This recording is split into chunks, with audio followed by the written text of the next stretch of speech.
Mwenyekiti, kwanza kabisa ni ungwana, pamoja na kwamba ni wajibu wa serikali kupeleka maendeleo kwa wananchi, lakini pale ambapo unakuta pamefanyika kwa jitihada zaidi kidogo, huna budi kupongeza. Mheshimiwa Mwenyekiti, nilivyokuwa mbunge wa jimbo la Tarime mjini, kuna miradi ambayo halmashauri ya mji wa Tarime tuliomba, ikiwepo soko kuu ambao sasa hivi limejengwa limekamilika na ni nzuri, linaongeza hata mandhari ya Tarime mjini, lakini tuliomba stendi ya Kemange na tukaomba barabara za lami ambazo zinaenda kutekelezwa pia. Lakini Mheshimiwa Mwenyekiti, kwa upande wa afya tumeona kabisa kwamba kuna jitihada zimefanyika. Nilikuwa najaribu kupitia takwimu mbalimbali.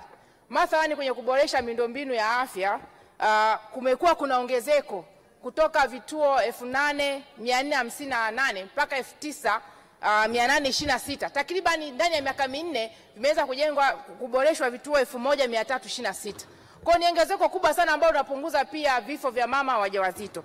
Lakini kumeweza kujengwa katika vituo hivyo huduma za dharura za uzazi vituo 183 ambao pia vina include upasuaji kwa mama wajawazito. Tumekuwa tukilia sana tukitamani Tanzania iwe na maternal death zero, lakini hizi jitihada zinapunguza kwa kiwango kikubwa sana vifo vya mama wajawazito.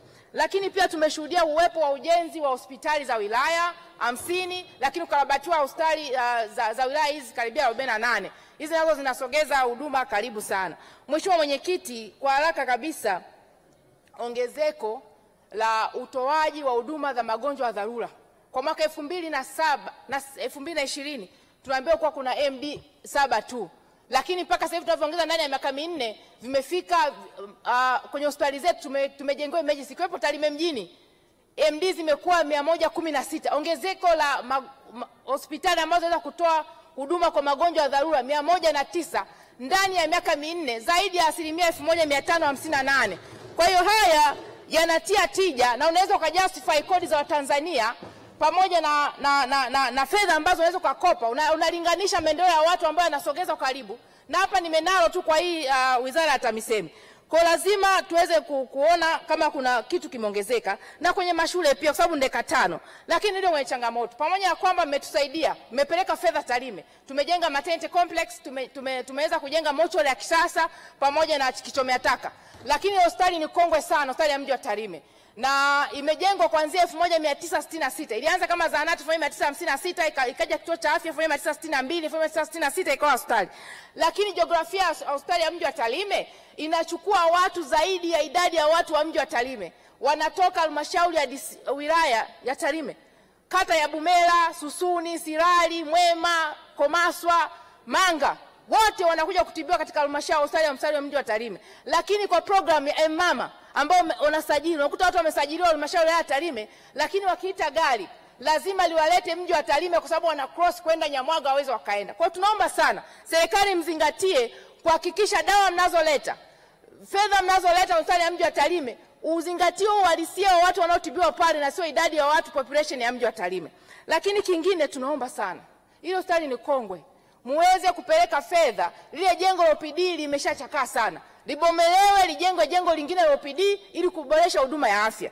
Na mwisho, kama ilivyo kanda maalum ya Tarime Polisi Rorya, tunaomba hospitali ya mji wa Tarime iweze kuwa kanda maalum ya Tarime Rorya, kwa sababu inapokea watu kutoka Tarime DC, kutoka Rorya, kutoka wajirani wengine wa Kenya na hata Serengeti. Nimekuwa nikiongea sana, ikienda sambamba na ujenzi wa wadi ya VIP.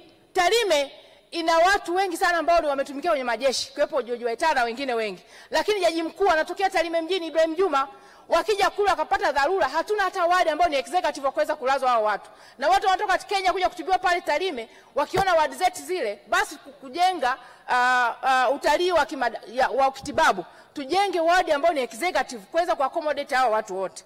Nije kwenye shule, Mheshimiwa Mwenyekiti, kwa haraka. Napo kiangalia kuna ongezeko kubwa sana la ujenzi wa shule, udahili wa wanafunzi, na hii inapelekea pia uhaba kama walivyosema wenzangu hapa, wimbi la madawati. Nimekuwa nikiangalia kwenye vyombo vya habari, kuna baadhi ya shule wanakaa chini. Ningeweza kutoa takwimu ila muda utoshi. Unakuta shule na wanafunzi 1500 ina madawati 50. Wanafunzi wengine wote wanakaa chini. Ninaomba sana serikali kupitia hata mfumo wa CIS ambao walimu wanasajili, tunapotoa kipaumbele, inaonekana dhamira ya dhati kabisa ya serikali kuboresha elimu yetu ili kuweza kuongeza idadi ya Watanzania wenye ueledi wa kufanya kazi kwenye sekta mbalimbali. Tunavyojenga mashule, tuhakikisha tunapeleka na miundombinu ya madawati ili kuondoa kabisa mtoto anayesoma akikaa chini kwenye sakafu na mtoto anayesoma ambaye amekaa kwenye dawati ni vitu viwili tofauti. Tunaomba sana mfanye tafiti ya kina kujua ni idadi gani ambao ni mawimbi ambao hana mashule ambao hana madawati kwenye shule mlizojenga, lakini na shule kongwe, ili muweze kupeleka madawati kuhakikisha kwamba kweli tunaenda kuboresha hii. Nimepitia pia nikaona kwamba serikali imeongeza fedha kutoka bilioni 312 hadi bilioni 796 ya elimu bila ada. Napongeza kwa hili. Lakini kuna changamoto kubwa sana ambayo imeongezeka. Taarifa. Dakika chache sana Mheshimiwa Bunge. Ninakuruhusu Mheshimiwa Bunge. Mheshimiwa Mwenyekiti, Mheshimiwa Matiko mchango wake ni mzuri sana na anaonesha ameridhika na kazi anayoifanya Mheshimiwa Rais. Hivi sasa kwa nini asijiunge na Chama cha Mapinduzi ili akamuunga mkono vizuri Mheshimiwa Rais?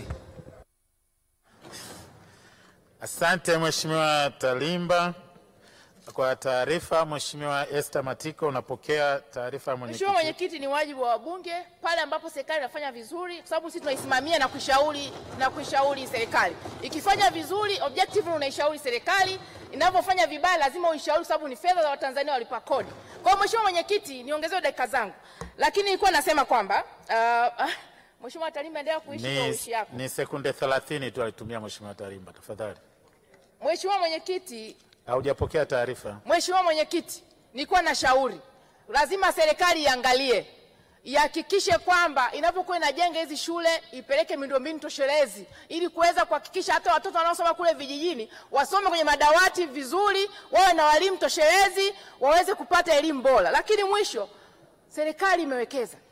Na nimeona hapa wamejenga nyumba za walimu. Ukifanya correlation shule kwa mfano kwa naangalia shule za msingi zimejengwa 3000 na kitu, lakini nyumba za walimu shule ya msingi zimejengwa 500 na kitu. Kwa hiyo inaonekana kuna shule zinajengwa bila kuwa na walimu. Tunaomba sana walimu wakikaa kwenye miji kwa mfano kaa nje ya mji, miundombinu ya barabara mvua ikinyesha waweze wakafika kule. Wanavyojenga hizi shule hakikisha kuna kuwa na administration block, hakikisha kuna kuwa na viwanja vya michezo, hakikisha kuna kuwa na nyumba za walimu toshelezi. Na mwisho Mheshimiwa Mwenyekiti, shule chakavu ambazo ni hatarishi Tanzania kote. Na nimekuwa nikiongea hata kule Tarime, shule ya Susuni kwa mfano kata ya Susuni, shule ya Nyabirongo Kiongera, shule za pale mjini ambazo ni chakavu za miaka ya 70, miaka ya 60. Tunaomba sana. Tumeona mmewekeza kwenye miundombinu ya shule, ekezeni muweze kujenga shule zile, mboreshe, pesi iwe kubwa zaidi ili kila mtoto wa Kitanzania ambaye hata yuko kule chini aweze kufaidika. Michango mashuleni, na malizia Mheshimiwa Mwenyekiti, nilisema ada mmeongeza, lakini michango mashuleni imekuwa mingi. Mchango wa RI, mchango si wa uzio, mchango si wa mlinzi, masomo ya ziada, walimu wa ziada inakuwa zaidi. Unakuta mzazi anatoa zaidi ya 10,000, 15,000 hadi wanaishi baada irudi. Tumuondoe, mpeleke haraka iwe uniformity kwenye michango ya shule. Asante sana Mheshimiwa Mwenyekiti. Lakini mwisho, uungwana ni vitendo. Tunaona kabisa comparison ya miaka mpaka 2020 mambo yaliyofanyika 59 years na hii miaka 4 ni mingi sana. Kama alivyosema baba yangu pale Mheshimiwa Shigongo, mama anajitahidi sana kwa sababu anaishi matatizo ya wananchi. Mwanamke anaishi matatizo ya wananchi. Tumunge mkono, tuonge mkono wagombea wote wanawake kwenye majimbo na madiwani. Asante sana Mheshimiwa, nashukuru sana.